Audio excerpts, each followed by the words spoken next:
رسوله الكريم أما بعد اللہ کے رسول صلی اللہ علیہ وسلم کی ایک حدیث ہے طلب العلم فریضۃ علی کل مسلم و مسلمہ.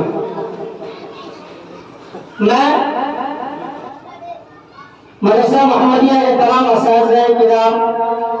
خصوصاً ہمارے طلباء حضرات جو باہر سے تشریف لائے ہمارے مہمان ہیں اور میں تمام اساتذہ کرام کا اپنے تہہ دل سے شکریہ خیر مقدم کرتا ہوں. اور میں اس پروجیکٹ جو 5 تنظیموں نے اس پروجیکٹ کو اپنے جانب سے ہم اساتذہ کرام کے لیے شروعات کی, میں ان کے جانب سے شیئر کرتا ہوں. میں اکیلا ہی چلا تھا جانب منزل مگر راہ اور ملتے گئے کارواں بنتا گیا. اور میں سب سے پہلے مولانا آزاد نیشنل اردو یونیورسٹی جامعہ ملیہ اسلامیہ دہلی بہار اسٹیٹ مدرسہ ایجوکیشن بورڈ پٹنہ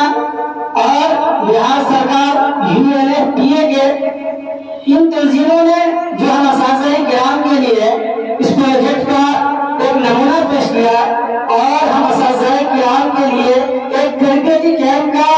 ایک جو ہے پروجیکٹ تیار کیا کہ ہم اساتذہ کرام اپنے طالب علموں کو کس طریقے سے تعلیم دیں اور تعلیم دینے کا کون سا اصول ہو, کون سا ضابطہ ہے. کیونکہ تعلیم ہم سے پہلے بھی دیتے تھے, لیکن اگر ہم اصول اور ضابطہ کے تحت تعلیم دیں گے تو یہ تعلیم ہمارے بچوں کے درمیان ایکٹیویٹی کے ذریعے سے دیں گے تو ہمارے بچے جو کہ معصوم ہوتے ہیں, عام معصوموں کی ذہنیت ہوتی ہے کہ اگر ایکٹیویٹی اور کھیل کود کا مشورہ پیدا ہو تو کھیل کود کے ذریعے سے ہمارے طالب علم اپنے سبق کو بہت جلد اپنے دلوں میں, اپنے دل و دماغ میں, اپنے ذہنوں میں بچا سکتے ہیں.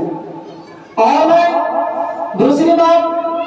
کہ ہمارے طلباء حضرات نے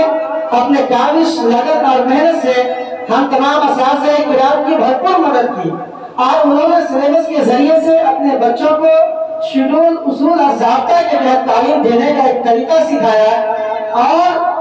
جہاں اساتذہ کے اندر کوئی کمی محسوس ہوئی انہوں نے اپنے انداز میں ہم تمام اساتذہ کرام کی مدد کی. اور سب سے بڑی بات تو یہ ہے کہ ہم میں سے بہت سارے اساتذہ کرام اپنے آپ میں پہلے دن شروعات میں اپنے آپ میں بہت ہی کمی محسوس کر رہے تھے اور میک پکڑنے سے, گیس بنانے سے خود کو ڈر رہے تھے, ایک ڈر سے بنا ہوا تھا. لیکن اس درمیان